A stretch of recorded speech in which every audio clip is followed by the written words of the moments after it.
Good afternoon, and I am going to go through this quite quickly. So, it's a very complex situation, getting vaccine management and to understand the importance of the appropriateness of your ordering. That's what I'm really going to talk about, and the importance of the cold chain.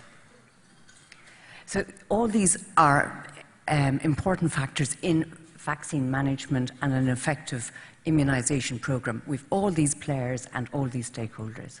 And again, we have procurement, we have vaccine stock management, vaccine distribution, control and monitoring, and reliability of the cold chain. So procurement and contract management, this is ongoing the whole time. So about a year in advance of the vaccine coming into the country, we are working in the background to make sure we'll have it in on time, because it's a very complex product, a vaccine. You can't just go and say to a manufacturer, we need to buy it. They have to make it specifically, and the capacity is limited with the number of vaccine manufacturers. So there's a lot of pre-planning done. Then we have to monitor it, because we spend over 40 million a year on vaccines. Therefore, obviously, finance wants to know we don't waste vaccines, and I'm audited by the CNAG, and we have to forecast way in advance. So I just show you all the data that I collect is from what you send back and what you get. So looking at what we actually distribute against the cohort, and that is based on the cohort for that particular group, and we're under the 100% for what is required in those various numbers. We know the uptake is about 90–95, so there isn't a lot of wastage out there when you look at it from a national perspective. Then I look at what is returned from you as damaged or due to cold chain or expired, and again that proves we are down now, which was up around 3%, up 5% including flu in the beginning in 2008. We're now down to less than 1% of the regular scheduled vaccines, compared to a bit more with the included of the flu. But that is huge. I mean, you'd never expect it to be so low. So well done, everybody. Wastage is down at a minimum. Cost and forecasting. So we have to forecast way in advance. We're up to 2024, nearly trying to forecast, because we have to give loads of years to the finance to say this is where we project we're going to be. And there are all the different schedules and changes. So this is what I really hear about, the reliability of the cold chain and the vaccine distribution. And that is hugely important. The cold chain is so important from the time of manufacture right up to the moment that you administer the vaccine to your patient. Vaccines are sensitive biological products that may become less effective or even destroyed when exposed to less than +2 or greater than 8 and are exposed to direct sunlight or fluorescent lighting. So we always say, keep your vaccine in the box, in the fridge, and then you can assure your patient or client they are getting an effective vaccine. The reliability of the cold chain, it's at every stage. It's at the manufacturer, the distribution site, the provider, you the administrator. You need well-trained personnel, reliable storage equipment, and efficient procedures and protocols. The cold chain. We have UD as our providers of the vaccine, and there's the responsibility in this little chain shows that the vaccine manufacturer initially, we buy it, our distributors, we all have all our temperature records at each of those links. And then the final 3 links is really where it is with you, right up to the moment when you accept it into your office to the moment that you actually give it. You really need to know those records, and people now want to be certain that the vaccine will be effective. So in 2005, we started delivering 1.6 million doses to 1,650 sites. That has now increased to 2.5 million vaccines to 2,800 sites. The UD, as I said, they're our national cold chains providers. They're based in Dublin. All the orders are sent in there. They are assembled there, and UD have 2 satellites, one in Limerick and Ballina, just to create easier access throughout the country for delivery. The fridge in UD has 4 individual refrigerator units, so we are 100% certain that if one breaks down, we have 3 more, and then we even have a backup generator, which is obviously really important because we are carrying 20 million euros worth of vaccines, so it has to be looked after. The deliveries, as you know, are monthly based on a 4-week cycle, and then during the flu season you get additional deliveries. And then next year, for the school programs, if they want additional deliveries after Christmas for the Q1 of the following year, Q2 vaccines, once we get sufficient notice, you will get additional deliveries then. Unscheduled emergency deliveries are also available, but they are costly and they are disruptive. So we say, please, please, please order your vaccines on time and get your scheduled delivery.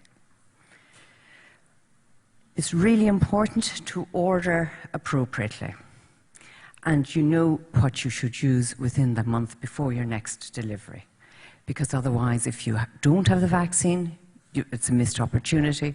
If you overorder and you have a fridge breakdown, it's a loss of vaccines. So you should order a minimum of 6, you should have approximately 6 weeks vaccine stock in your fridge once your delivery comes, and then thereafter it should reduce down to about 2 weeks. I know it's hard to judge, but looking at your history over the years, you actually have a fairly good pattern. We started the online in 2015, and you've all taken it on, and it has been a brilliant success. So thank you very much. We have found that the value of the vaccine distributed has decreased by 4%. Now that has been corrected for the drop in the cohort, so that is a huge saving. Also, the number of vaccines returned, that has reduced by 32%, and the value has gone down by 28%. That is huge, huge work. So well done, everybody. And I know the online was difficult initially because you're curtailed with the quantity that you could order, but that's why it is such a great success, is you're ordering more frequently, smaller quantities, less wastage. You recognize all your vaccines. These are all the usual vaccines, nothing changed there. Lucy has just mentioned the quadrivalent and the Gardasil 9, that's what that's going to look like. An ACWY, that has to be contracted.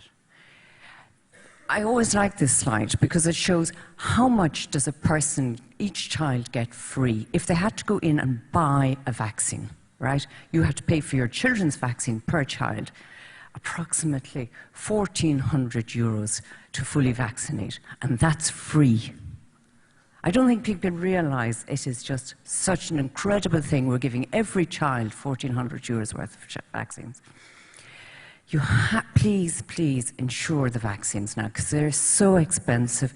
You're holding them in your fridge, and these are just 2 examples of the first one with the 10 of everything, pro rata. You know, you have nearly 1,800 euros worth there. And then you just, a regular, like I would say 60–70% of sites would hold that other chart on the left-hand side once they get a delivery. So they're up around 10,000 euros worth. If you get a fridge breakdown for 4 days after that, that's 10,000 gone. It's huge money. So this is what's recommended. Name-trained and designated person. Online order before closing date. Please remove expired vaccines. Check vaccine deliveries against the order for damages. Place vaccines in fridge immediately. Never leave the vaccine at out, and rotate your stock. They must be stored in a pharmaceutical fridge. They have to be stored within 2 to 8. I always suggest that you keep the fridge between 3 and 7 and then have the alarm bell, because it gives you time to react, and then everything is fine. wire the fridge directly into the wall so nobody can unplug it for the autoclave or the Hoover or other things, and never store out-of-date vaccines in your fridge. Temperature readings should be done twice daily. Ensure that when you are using your fridge temperature as your only monitor, make sure you erase your memory every day, in the morning and the evening. And you'll know if it's erased if your current temperature, your maximum and your minimum are all the same, because that is the current temperature. And then you will know when the temperature goes up, well, it was during that time since I last took it. So it gives you a duration. Otherwise, use a data logger. Data loggers, there are a couple of them available now. They store the recordings, so you have your record electronically. You don't have to keep your pieces of paper. But you must look at your fridge if you cannot read from the data logger the actual time from it. There's a newer one that is visible, so you can see that your fridge has remained at the right temperature. It's just so important that you know before you administer a vaccine that the temperature has been correct. The planned power outage, it's just common sense. A fridge is only a box with an engine in it to keep it between 2 to 8 degrees. So if the room isn't over 8 degrees, the fridge can never go over 8 degrees. So keep the room as cold as possible. Fill your fridge, because air will fluctuate more than solid material. So, you know, even if you have empty bottles filled with water that are at the proper temperature, that will actually hold the actual temperature of the fridge. It will hold it for a significant period of time.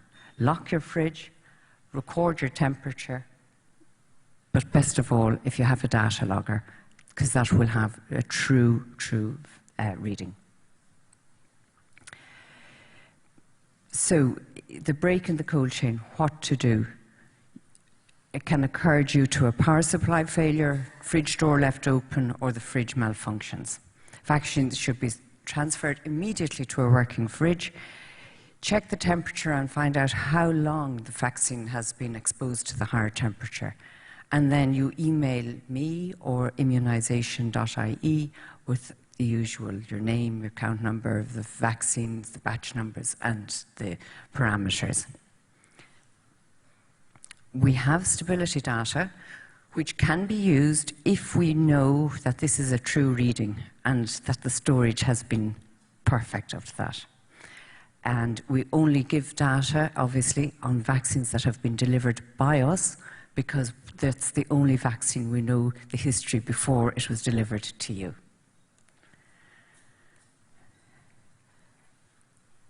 So if you give a vaccine to a patient and you realise afterwards, what do you do?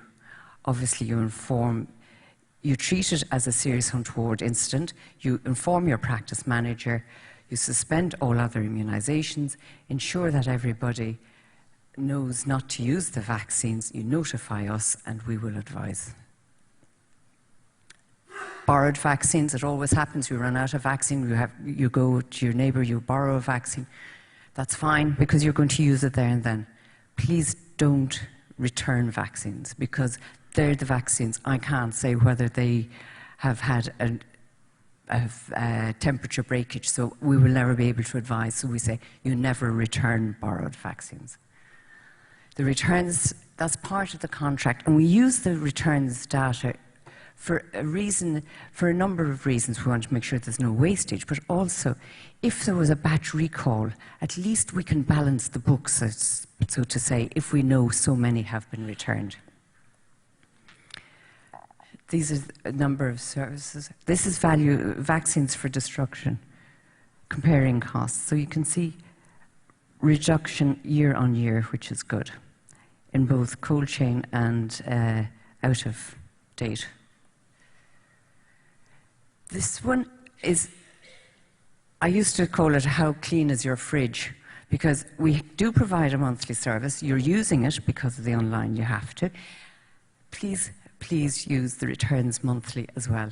And so this shows that we actually have a lot of vaccines greater than 6 months in the fridge. And that's not flu, because flu is only 3 months when it goes out of date. We get that back before September, because hopefully you've cleaned out all last season's flu before this season's flu is delivered. So therefore, this is all other vaccines, right? It was fairly bad in 2012, and it is reducing, but it shouldn't really be happening. There shouldn't be anything in your fridge that's out of date. This is the detail. So 12 years was sort of significant, to think you didn't really go to the back of the fridge for 12 years. But even this year, 2019, still a 4-year-old vaccine in the fridge. Who wants to tell the patient, oops, I gave you an expired vaccine? Like, please, please, take them out, leave them in a box, just make sure they're safely given back to the fan man. But please go through the fridges. I know we're all really busy, but the worst thing would be to give an expired vaccine. That's our guidelines are available. So remember, please, twice daily readings, record your temperature records, reset your temperature thermometer, react, and remove all your expired vaccines. Vaccines are expensive. Please look after them.